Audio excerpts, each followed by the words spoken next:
After the last rain or during, we had a lot of rock fall, and the stump came down some.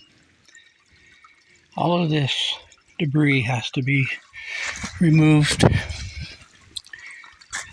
All of this, so we can get this Newt pool open again, cleaned up. What we might do is get proactive on some of this, see if we can bring more of it down. All of this needs to be removed. These large rocks have to be moved.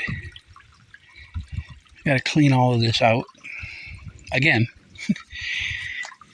we did this, 3 months ago? Now we get to do it again.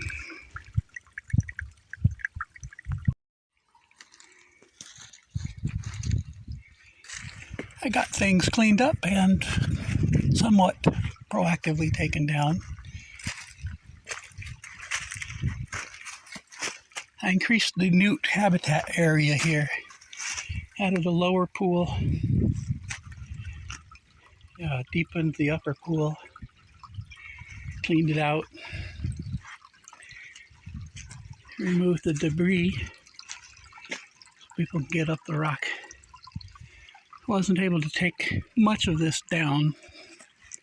Don't have the right tools for it, but it's an improvement. Once this water clears, we'll get a better look. But we did the work in the winter before the newts start coming out. They should appreciate a two-pool habitat.